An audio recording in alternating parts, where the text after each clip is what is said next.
যদিও তিনি মানুষ কিন্তু অসাধারণ মানুষ। যদিও তিনি নবী, তিনি মহানবী, তিনি সব নবীদের নবী, ঠিক কিনা? As a father, as a teacher, as a commander, as a lawgiver, as a lawmaker, Muhammad is the superman of the world. সুবহানাল্লাহ পড়েন। আমার নবীর চাইতে শ্রেষ্ঠ কোন মানুষ গোটা বিশ্বে দ্বিতীয়টা হতে পারে? আমার নবীর চাইতে the most trustworthy personality, বিশ্বস্ত মানুষ এই পৃথিবীতে হতে পারে? সে কোন বন্ধু বলো বড় বিশ্বস্ত,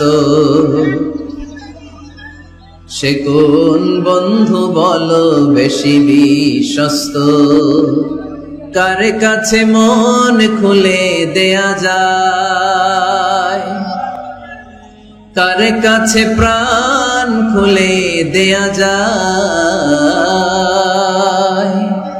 হওয়া যায় অতি আশ্বস্ত, তার নাম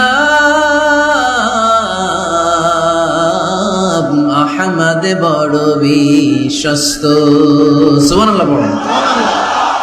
আল্লাহ শিখাতে চাইলেন, এই বেদুইন লোকেরা সাবধান, যাকে তোমরা ডাকছো তিনি সাধারণ মানুষ নন। তাকে ইয়া মুহাম্মদ উখরুজ ইলাইনা, এ মুহাম্মদ, এই ঘর থেকে বের হয়ে আসো, এমন করে বেয়াদবের মতো ডাকা যাবে? বিষ্ণু ঈসা ইসলামকে ডাকতে হবে ইয়া নবী আল্লাহ, উনাকে ডাকতে হবে ইয়া রাসূল আল্লাহ, উনাকে ডাকতে হবে ইয়া হাবিব আল্লাহ, ঠিক না? শিষ্টাচার শিক্ষা দিলেন। আল্লাহ বুঝাতে চাইলেন, তোমরা যদি অপেক্ষা করতে অনেক ভালো হতো। ওয়ালাউ আন্নাহুম সাবারু হাত্তা তাখরুজা ইলাইহিম লাকানা খায়রাল লাহুম। আল্লাহর হাবিব সাল্লাল্লাহু আলাইহি ওয়াসাল্লাম দুপুরের খাবার খেয়ে গড়াগড়ি করছিলেন। আল কাইলুলা, টসিং এন্ড টার্নিং, এপাশ ওপাশ করা। শীতকালে দুপুরের খাবার খেয়ে বিছানায় শুইলে আরাম আছে না নাই? এটাকে কাইলুলা বলে। আল্লাহর হাবিব সাল্লাল্লাহু আলাইহি ওয়াসাল্লাম যখন কাইলুলা করছিল, ঠিক তখন লোকগুলো ডাকতে আরম্ভ করলো, ইয়া মুহাম্মদ উখরুজ ইলাইনা, এ মুহাম্মদ আসো। আল্লাহ বললেন, খবর দাও, আমার নবীকে এইভাবে ডাকা যাবে না, বরং আমার নবীকে তোমরা ডাকবে ইয়া নবী আল্লাহ, ইয়া রাসূল আল্লাহ, ইয়া হাবিব আল্লাহ বলে। সুবহানাল্লাহ পড়েন। আল্লাহর হাবিব সাল্লাল্লাহু আলাইহি ওয়াসাল্লাম যতক্ষণ না বের হয়ে আসে তোমাদের অপেক্ষা করা উচিত। তাহলে আমরা আমাদেরকে যেইভাবে ডাকি, আল্লাহর হাবিব সাল্লাল্লাহু আলাইহি ওয়াসাল্লামকে ওইভাবে ডাকা যায় না। আল্লাহ বলেন, খবরদার, তোমাদের উচিত ছিল অপেক্ষা করা যতক্ষণ না আল্লাহর হাবিব সাল্লাল্লাহু আলাইহি ওয়াসাল্লাম বিশ্রাম শেষ করে বাইরে বেরিয়ে আসে। তাই কারো বাসায় গেলে অপেক্ষা করবেন যতক্ষণ না উনি আসে, আর যাওয়ার আগে অ্যাপয়েন্টমেন্ট নিয়ে যাবেন। আজকের প্রথম মেসেজ, কারোর সাথে দেখা করার আগে কি নিয়ে যাবেন? অ্যাপয়েন্টমেন্ট নিয়ে যেতে হবে। অনেকে খালি অস্থিরতা করে, চেয়ারম্যান সাহেবের বাড়িতে গেছে, সিগনেচার লাগবে, যে অস্থির, আরে বেরোয় না কেন, চেয়ারম্যান সাহেব আসে না কেন, এতক্ষণ ধরে বসে আছে। এরকম বিরক্ত, খালি কমপ্লেইন করে, অভিযোগ করে, এরকম কিছু লোক আছে না নাই? খেয়াল রাখবেন, যারা ব্যর্থ, জীবনে ব্যর্থ, তারা সবসময় শুধু কমপ্লেইন করে, অভিযোগ, মানুষের কাছে অভিযোগ, আল্লাহর কাছে অভিযোগ, আমার এইটা নাই, ওইটা নাই, আল্লাহ আমার এটা দাও নাই, ওইটা দাও নাই। আর সফল ব্যক্তিরা কখনো অভিযোগ করে না, খালি শুকরিয়া করে, ঠিক কিনা? Now the decision is yours. You wanna be successful or unsuccessful? আপনি সফল হতে চান না ব্যর্থ হতে চান? তাহলে সফল হলে সবসময় পড়তে হবে আলহামদুলিল্লাহ। কি পড়বেন? হুজুরের সাথে দেখা করতে গেছে, যে এই হুজুর আসে না কেন, কতক্ষণ ধরে বসে আছে। আরে হুজুরও মানুষ, হুজুরও অসুস্থ হয়, হুজুরেরও ফ্যামিলি আছে, হুজুরের ঘুমানো লাগে, হুজুর রোবট না। আমাদের যখন অ্যাপয়েন্টমেন্ট নেয়, মেপে দেয়, হুজুর এই তো সহজ, আপনি এটা করে আসবেন, এরপরে হেলিকপ্টার রেডি, এরপরে ওইটাতে যাবেন, ওইখান থেকে হেলিকপ্টার রেডি। আমি রোবট, হুজুর কি রোবট? হুজুর তো মানুষ না। এগুলো করবেন না, ধৈর্য ধরতে শিখুন, একটু স্থির হন। স্টপ, অনেক হয়েছে, আর না, অস্থির জীবন আমরা চাই না। এই কোরআন আমাদেরকে অস্থির সময়ে স্বস্তির বাণী শোনায়, ঠিক কিনা? কিসের বাণী শোনায়? স্বস্তির বাণী। কোন সময়ে? অস্থির সময়ে স্বস্তির বাণী শোনায় কোরআন, ঠিক কিনা? এজন্য আজকের প্রথম মেসেজ হচ্ছে, কারো বাসায় গেলে পারমিশন নিতে হবে। দরজার সামনে যে আগে সালাম দিবেন 3 বার। কয়বার? অনুমতি চাইবেন, অনুমতি দিলে ঢুকবেন, অনুমতি না দিলে বের হয়ে চলে আসবেন।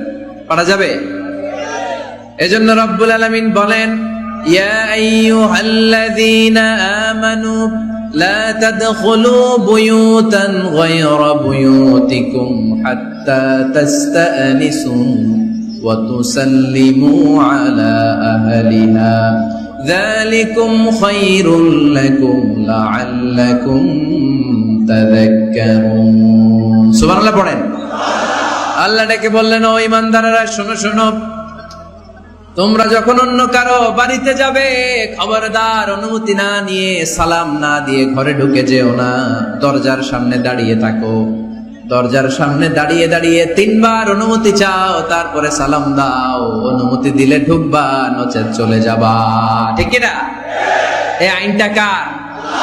কারো বাসায় যাওয়ার আগে অ্যাপয়েন্টমেন্ট নিয়ে যাবে। আর যে হুট করে দরজার ভিতরে ঢুকে যাব না, অপেক্ষা করব। You have to wait. তিনি আসতে বললে এরপরে ঢুকবো, মনে থাকবে? কারো ঘরে অনুমতি না নিয়ে ঢুকা কবিরা গুনাহ। কি গুনাহ? আমরা এগুলোর ইসলাম মনে করি না, আমরা ম্যানার জানি না, আমরা সোশ্যাল নর্মস জানি না। আমরা মনে করি নামাজ, রোজা, হজ, যাকাত, জিকির এগুলাই ইসলাম। ঠিক কিনা?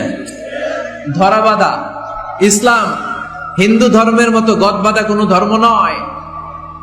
আমাদের মসজিদ এটা গির্জা, প্যাগোডা, সিনাগগ আর গুরুদুয়ারার মতো যে কোনো ইবাদতগাহ নয়। আমাদের মসজিদগুলো আমাদের সামাজিক ঐক্যের কেন্দ্রবিন্দু।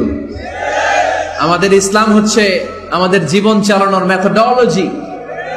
কেমন করে এই লাইফটা সুন্দর হবে, স্মুথ হবে, তার সব নির্দেশনা কোরআনের ভেতরে আছে না নাই? এজন্য বিশ্বনবী বললেন, খবরদার কারো ঘরে যাওয়ার আগে সালাম দাও, পাশাপাশি অনুমতি চাও। এক সাহাবী দাঁড়িয়ে বললেন, ইয়া রাসূলুল্লাহ, ইয়া হাবিবাল্লাহ, আমার ঘরে আমরা কেবল 2 জন থাকি, 2টা ঘর। এক ঘরে থাকে আমার আম্মা, আরেক ঘরে থাকে আমি। আফাস্তাদিনু আলা উম্মি, আমি কি আমার মায়ের ঘরে ঢোকার আগে অনুমতি নেওয়া লাগবে নাকি? নবী, হ্যাঁ, 2টা রুম আমার ঘরে, এক রুমে আমি, আরেক রুমে আমার মা। আফাস্তাদিনু আলা উম্মি, আমার মায়ের ঘরে যাওয়ার আগে অনুমতি নেওয়া লাগবে?